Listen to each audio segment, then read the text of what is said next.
Salut, je suis Zelmic, bienvenue dans mon monde. On continue la Bugatti Veyron avec le numéro 110 et le numéro 111. Et dans ces deux numéros, on va attaquer le pare-choc avant. Et là, c'est plutôt cool parce qu'on avait depuis le début de la collection des phares qui traînaient dans des coins qu'il fallait surtout pas perdre. Là, pour le coup, on va les mettre en place, donc on n'a plus de risque de les perdre. On va pouvoir également mettre en place la calandre avant. Souvenez-vous, ça faisait partie des tout premiers numéros, voire peut-être même le numéro 1 d'ailleurs, où on avait la calandre orange de la Bugatti Veyron. Ça y est, on va enfin pouvoir l'assembler. Et également le réacteur. Le radiateur également qu'on pourra mettre en place. Et le tout, on va pouvoir l'assembler sur la carrosserie directement. Autant vous dire, ces deux numéros-là, on a beaucoup de choses à faire. Ça va être super cool. Allez, on traîne pas, on attaque, on voit ce qu'il y a dans les fascicules, on voit les pièces et on attaque le montage. On va se le faire dans les conditions du direct ou pas. On verra s'il y a moyen, s'il faut avancer des choses ou pas. On va essayer de le faire dans les conditions du direct. La Bugatti, hop hop hop, on avance, on avance, on avance, l'histoire de Bugatti, voilà, comme je vous avais promis, on va retrouver ici cette énorme pièce en métal, toujours avec cette imitation carbone qui est de toute beauté. On va pouvoir venir mettre en place les phares, souvenez-vous, ces fameux phares qu'on a eu au tout début de la collection, ça y est, on va pouvoir les mettre en place. Et on va pouvoir également venir mettre en place ici le pare-choc avant qu'on a vu également dans les tout premiers numéros, pièces en métal, bien sympathique. Et voilà ce que ça va donner, la calandre complète devant tout, c'est un truc de ouf. Et ben, comme on aura la calandre complète, et ben, ce qu'on ira faire, c'est qu'on ira mettre quelques éléments de déco, des petites grilles, des choses comme ça, histoire de l'avoir la plus belle possible. On va également venir mettre le radiateur à sa place et on va venir le positionner sur le pare-choc. Et à la fin, ça va être de toute beauté, les loulous. J'ai hâte d'y être. Allez, on attaque le montage directement sans plus attendre. On va venir récupérer ici notre élément de pare-choc avant, pièce en métal. On vient récupérer nos deux phares. Bon, là, on risque pas de se tromper. Ils ont bien des positions complètement distinctives. Là, on a deux tétons. Là, ici, on a les deux trous qui vont bien. Donc, on a juste à venir emboîter les deux. Enfin, quand je dis qu'on a juste à venir, encore faut-il que ça veuille. Voilà, merci. Et on va venir mettre derrière deux vis DS2. Hop. Je vais visser dans du métal. On va mettre un petit peu d'huile. Et on vient serrer ça gentiment.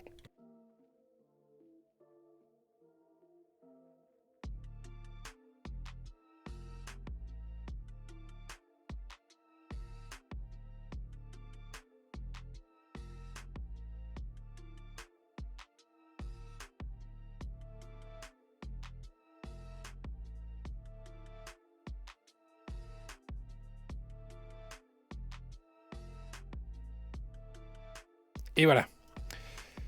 Mon premier phare est à sa place. On va faire pareil de l'autre côté.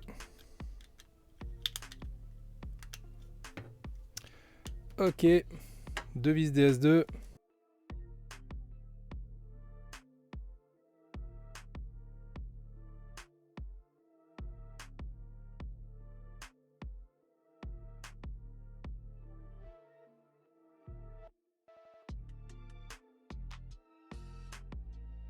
Et voilà. Voilà qui est fait. Les quatre sont dessus. Et on a le regard de la Bugatti Veyron qui nous transperce. Allez, on vient récupérer ce fameux élément qu'on a monté au tout début de la collection. Et on va venir le positionner ici. Donc on a tous les tétons qui correspondent. Donc il n'y a plus qu'à venir emboîter.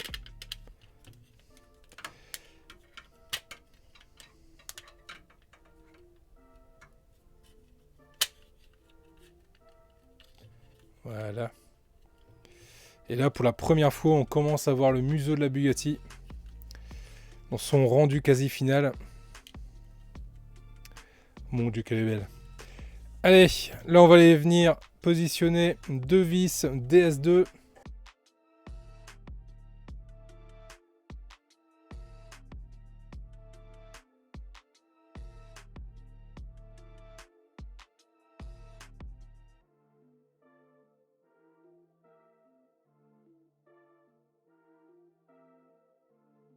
Et voilà. Voilà qui termine cet assemblage à ce numéro. Et regardez-moi un peu le regard de cette Bugatti qui est juste ouf. Allez, fin du numéro 110, on attaque le numéro hop, 111. Voilà ce qu'on a. Beaucoup de petites grilles noir mat et de LED qui vont correspondre au phare. Allez, on va commencer gentiment par les grandes grilles qui sont juste ici. Cette première grille qu'on va venir récupérer et qui va venir se positionner juste ici. Donc pareil, on a également, je suis en train de chercher les tétons qui sont juste là.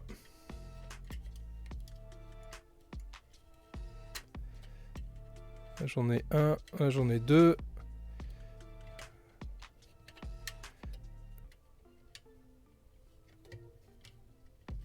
Et le troisième, voilà. La grille est bien à sa place et je vais venir mettre deux vis DS18, toutes petites vis.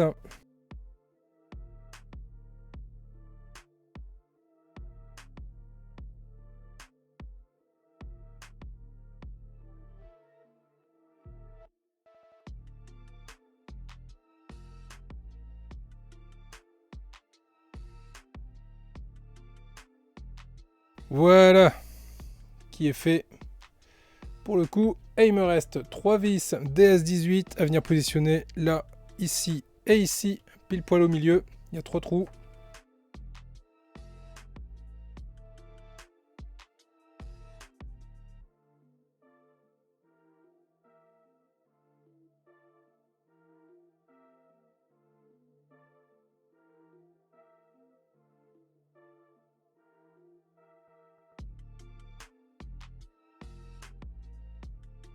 Voilà, ma première grille est en place et voilà le rendu.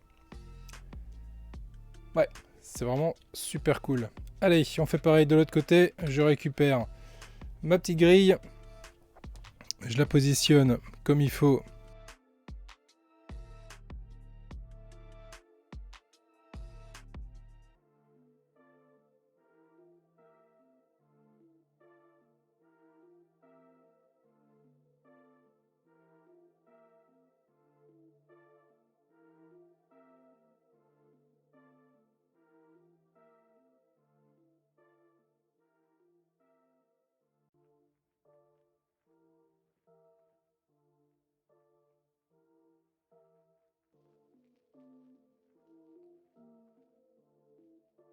Ok. Et enfin, les trois au centre.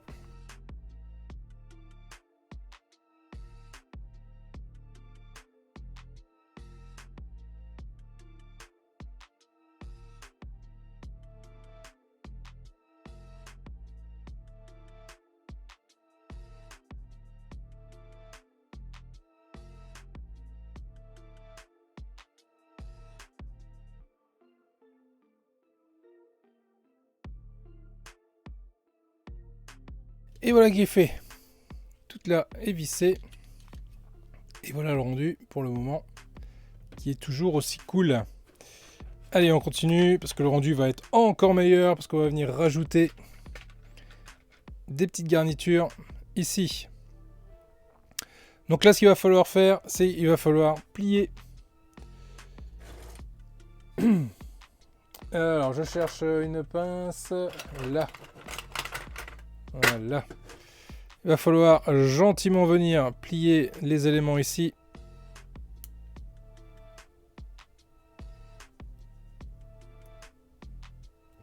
Parce qu'il va falloir qu'on les rentre dans la carrosserie.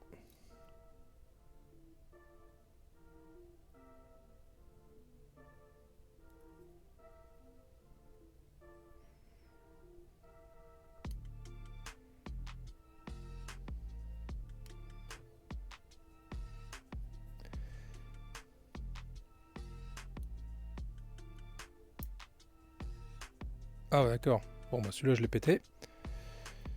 Super. Bon, bah allez-y doucement. Hein. Faites pas comme moi, les loulous. Ah, mais celui-là, j'arrive pas à le plier, en fait.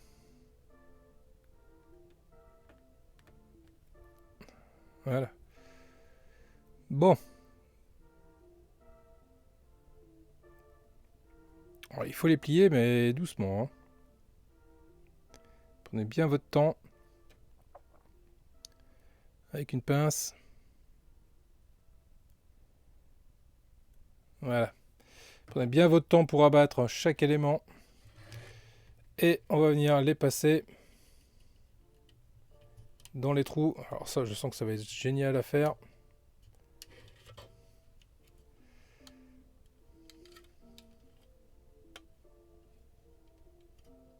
Celui-là j'ai réussi, il est là. On va pouvoir rabattre. Par contre, les autres...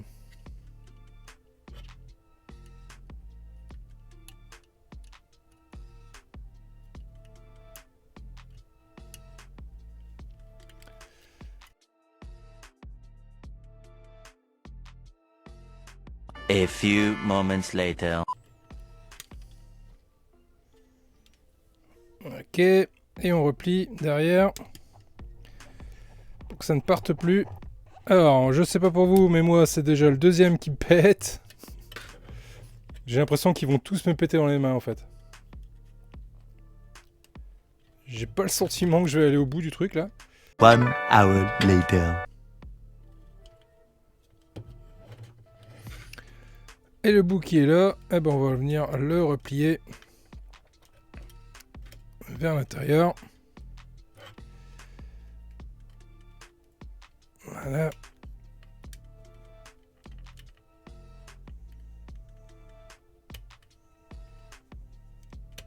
Voilà. L'idée étant de récupérer le bout qui est là et de venir clac, le crocheter. Et voilà. Voilà ce que ça donne de ce côté-là. Alors c'est un peu coton à faire, hein. Je vous avoue, c'est pas ce qui est le plus simple. On va essayer de faire pareil de l'autre côté. Pareil, mais en mieux. Parce que c'est chaud. Hein. Je vous cache pas que c'est chaud. Hein.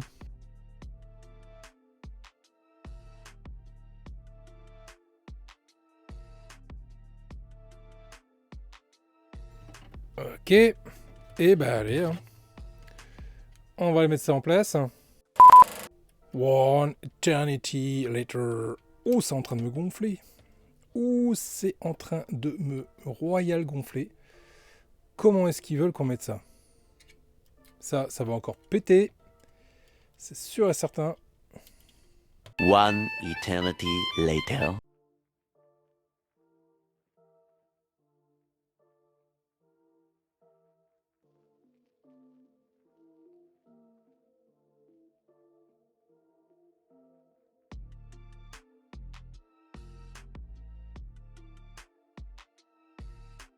Voilà ce que ça donne. Après beaucoup d'énervement, après beaucoup d'agacement. Voilà, les deux moustaches sont mises. Je vais pas m'éterniser 3 heures dessus. C'est beau. Mais quelle cochonnerie à mettre. Hein.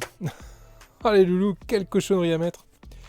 Allez, on continue, on enchaîne. Et là, on va venir positionner maintenant le radiateur qu'on a monté ensemble sur les précédents numéros. Là, on retourne le pépère. Et on vient récupérer ici notre radiateur. Alors je regarde s'il a un sens. Normalement je pense que oui. C'est ça, donc le côté le plus bas ici, il va en bas. Le côté le plus haut, il reste en haut. Là on a 2 trous qui correspondent aux 2 tétons qu'il y a là. Pareil de l'autre côté. On va pouvoir venir le positionner de cette façon-là. Et on va pouvoir venir mettre 2 vis DS2.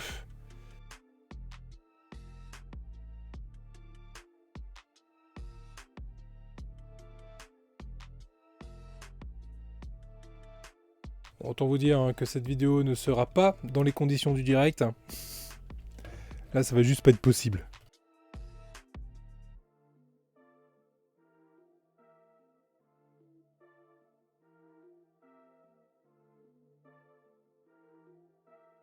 Qui est bon, qui est bon. Voilà.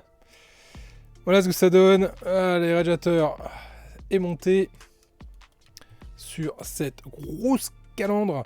Et effectivement, on arrive à deviner par derrière, en transparence des grilles, ces fameux radiateurs. Allez, on va faire un peu de place parce que là maintenant, je vais avoir besoin de fixer tout ça sur la carrosserie. Ça pèse, hein, mine de rien, là. Rien que cette partie-là, elle pèse un petit peu, là. Hop là. On amène ici la titine. Et ça va venir se positionner. Alors, que je regarde ça. Effectivement. Là, ici, j'ai 3 emplacements pour des vis. Là, j'ai 3 tétons. Donc, bien évidemment, l'idée, c'est déjà de faire sorte que ça ne gêne pas. De venir positionner, voilà, de cette façon-là.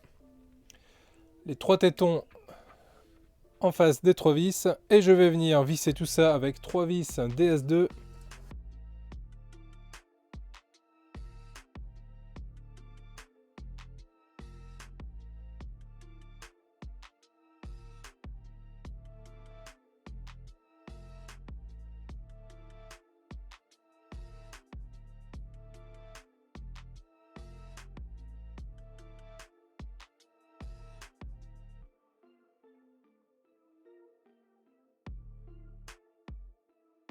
Et voilà, les 3 vis sont mises à leur place.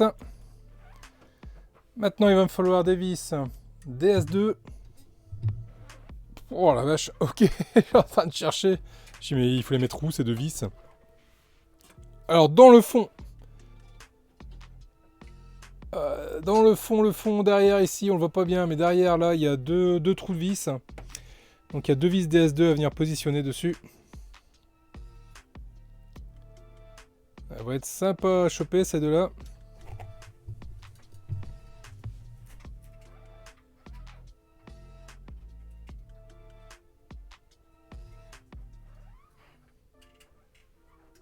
Ouais, c'est juste devant là. Là on le voit là. Là, juste là. Là, il y a un trou de vis et pareil de l'autre côté. Donc on va venir gentiment serrer.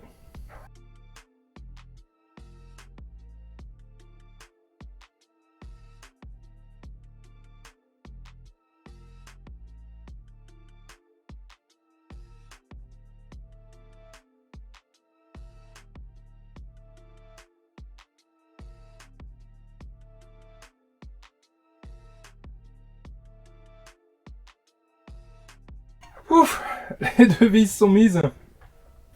Il va plus me rester maintenant qu'à venir positionner. Hop, je le mets de ce sens-là. Je vous fais une petite visu. Oui, ça. Voilà, il va me rester à positionner mes 2. Hop là, le micro c'est mieux. Il me reste à positionner les 2 LED qui sont ici. Qui vont servir tout simplement à l'éclairage des phares.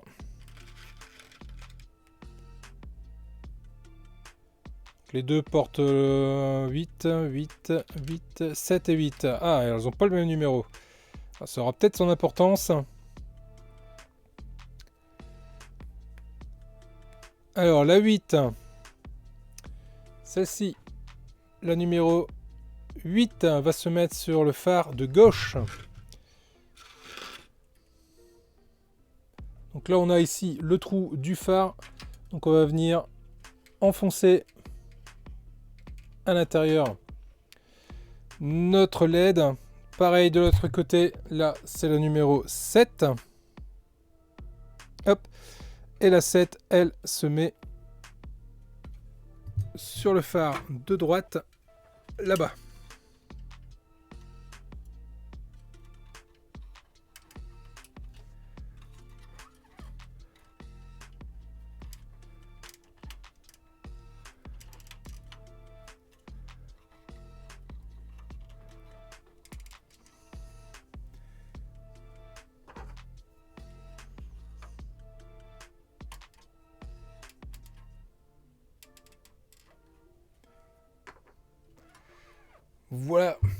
Voilà qui est fait. Mes 2 câbles sont mis à leur place. Et maintenant, je vais avoir 2 petits guides. 2 petits guides câbles à venir positionner. C'est ces petites pièces-là qui vont me servir à guider les fils pour qu'ils passent ici. Là, j'ai 2 tétons là qui dépassent.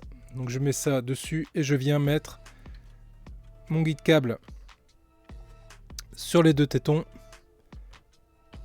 Et j'appuie pour que ça vienne s'emboîter. Alors ne pas appuyer avec le doigt, hein, sinon ça va vous rentrer dans les doigts, vous allez le sentir passer. Faites-le, voilà, avec une pince Bruxelles, ça va très bien. Voilà, mon câble est bien coincé dans sa position. Je fais pareil avec le second. Je viens le positionner ici dans les deux tétons qui dépassent. Je viens mettre ma pièce. Je la prépositionne.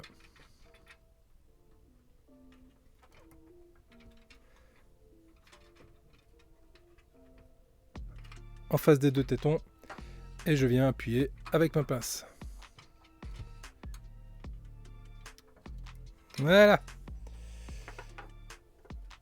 Voilà qui est fait. Là, on voit bien. Hein. On voit bien que mon câble est coincé également ici. Et on arrive ici de chaque côté avec ici mon câble d'alimentation de la batterie. J'ai terminé avec ces numéros. Ce qu'on va faire, c'est qu'on va gentiment retourner Titine sans casser les rétros.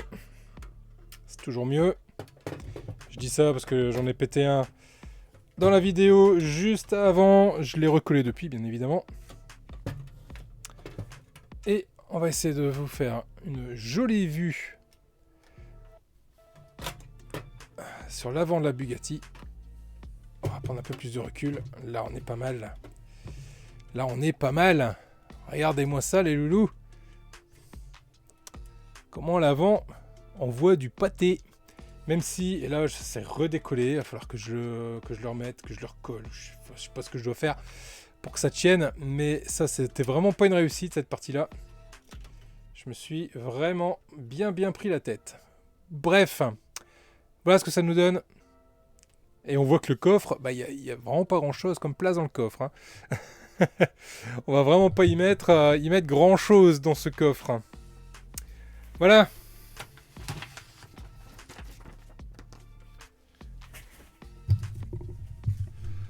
Voilà les loulous, ce qu'on pouvait dire sur ce numéro 110 et 111 de la Bugatti Veyron.